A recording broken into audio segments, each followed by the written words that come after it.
Welcome back to Investing Talk Podcast. Today, we're looking at Femasys, a company making waves in women's healthcare tech. And the big question we're tackling is Femasys a good time to buy right now? We've gathered a whole stack of recent news, financial data, some pretty bold analyst views. Our goal here is to sort through it all and give you the clearest possible picture of where Femasys stands, where it might be headed, and, what catalysts might be coming up. But before we jump in, please do make sure you subscribe, like, and hey, leave us a comment. Yeah. And also, if there's a specific company you want us to look into, definitely let us know below. Okay, so Femasys. It's an interesting one right off the bat. You've got this microcap company, right? Market cap around $26 million. Yeah. But they reported significant net losses, almost $19 million last year. That's substantial. Huge losses. Yet the analyst consensus is actually strong buy, and some of those price targets, they're reaching over $7. Wow.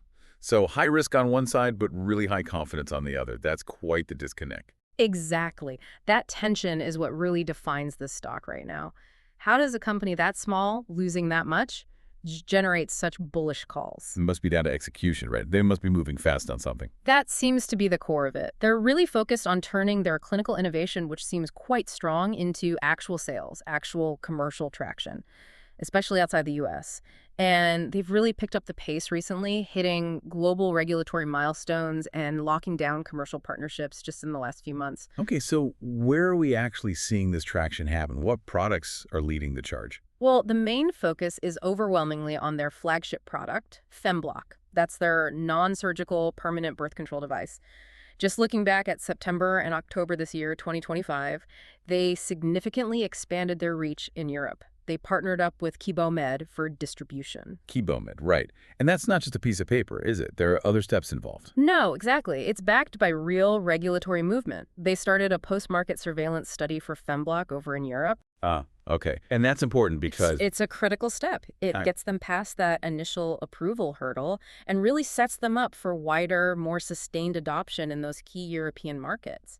It shows they're serious about long-term presence. it really highlights how crucial that international strategy is for a company this size. I remember reading that the New Zealand approval for FemBlock back in September, that actually moved the stock quite a bit. It did, yeah. A notable 30% rally Yeah. just from that one approval. In New Zealand. Right. It just goes to show how sensitive the stock is to any global regulatory win. It opened up a whole new market, a potential revenue stream. And it's not just FemLog driving this, is it? Are they diversifying at all? They are, yes. Yeah. It looks like a clear strategy to broaden their base. They recently launched a new FemSperm analysis kit and also an insemination prep kit.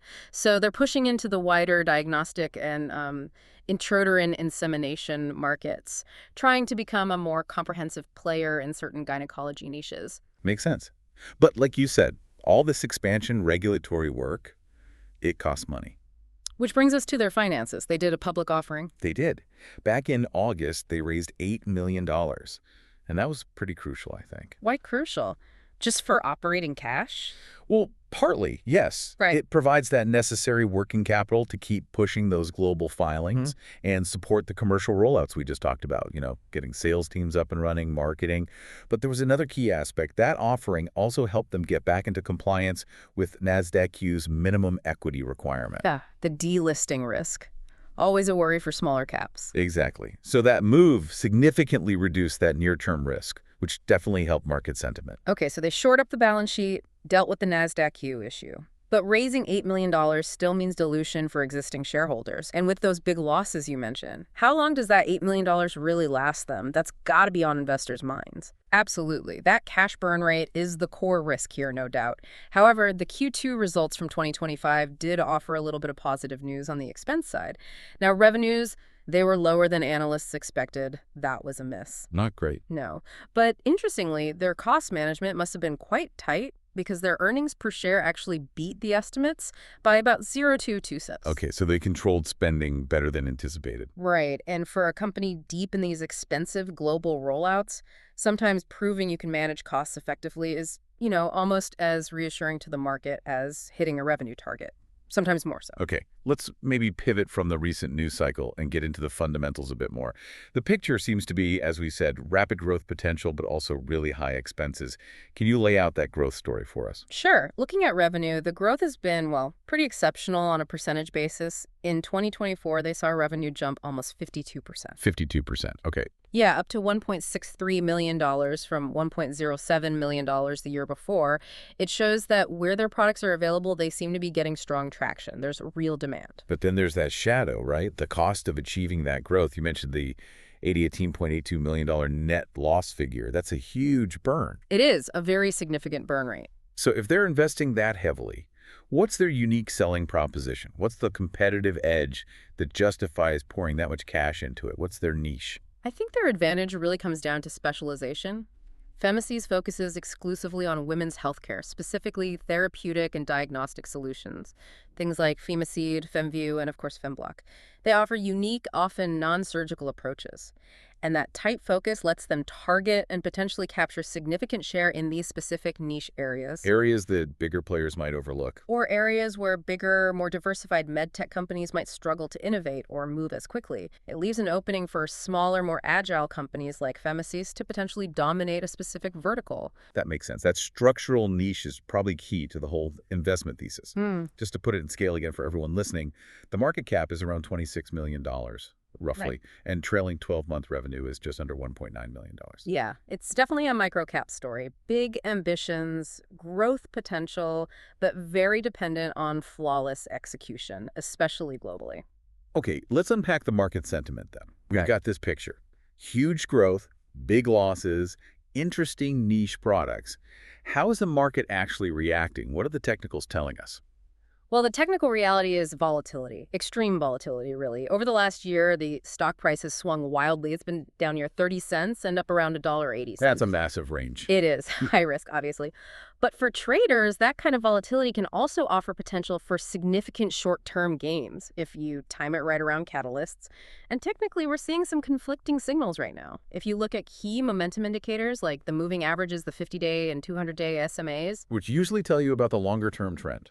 exactly. They suggest there could be underlying potential for a bullish turn, but right now they're still reflecting the more recent bearish price action. It's like a technical tug of war. Short-term pressure versus maybe longer-term potential. Okay, but hold on. Despite that volatility, the microcap status, the losses, this is where it gets really interesting. Like you mentioned at the start, the analyst view. It's incredibly positive. Remarkably so. The consensus rating across the analysts covering it is a strong buy. A strong buy. Yeah. How do we square that circle?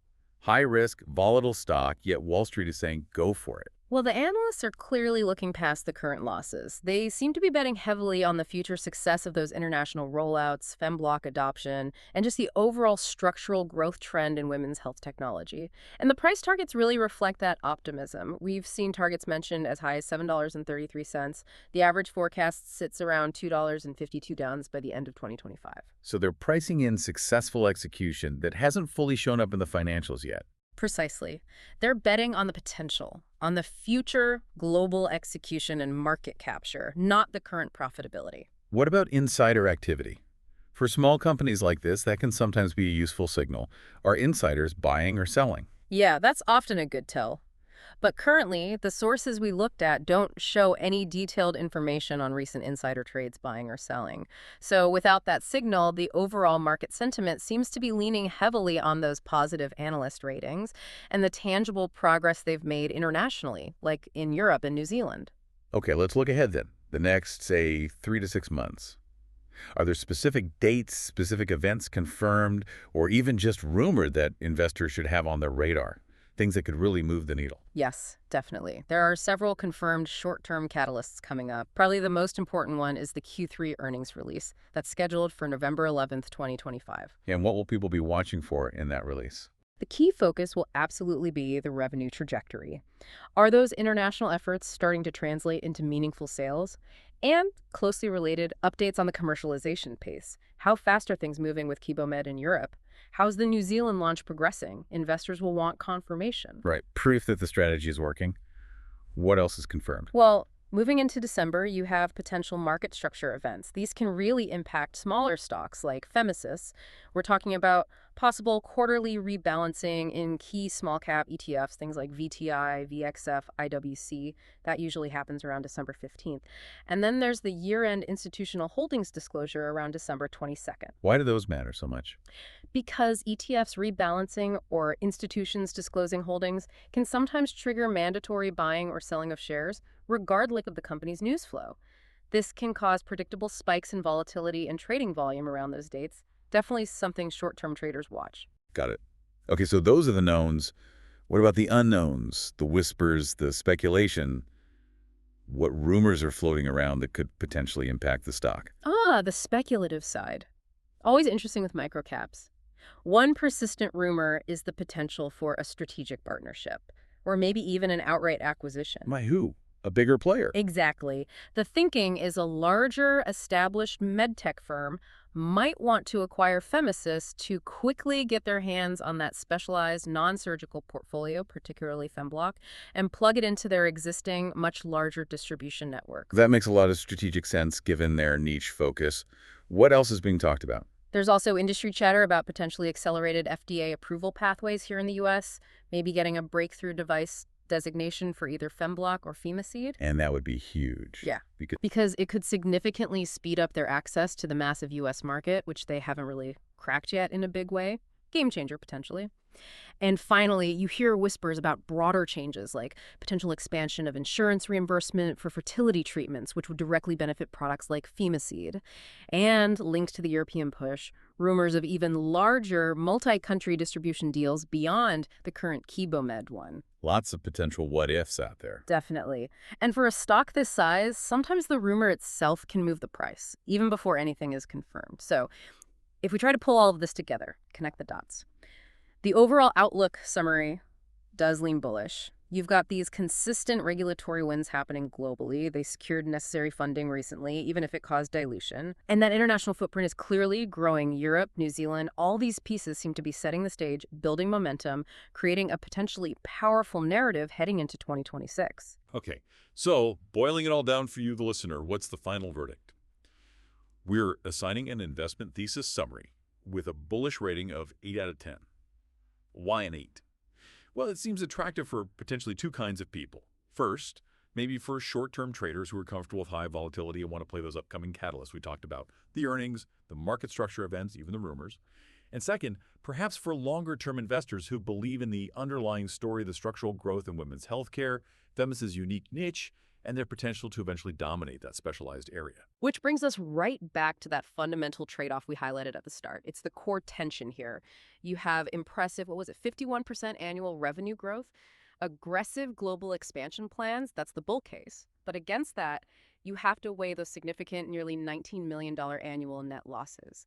So the final thought for you to ponder is this. Are you comfortable betting that FemBlock and their other products will succeed internationally quickly enough to offset that cash burn? And how much of that optimistic $7 plus analyst target relies not just on their current plan, but on maybe landing one of those rumored partnerships or needing more funding down the line just to keep the lights on while they scale? That's the critical balance you, as an investor, need to weigh right now.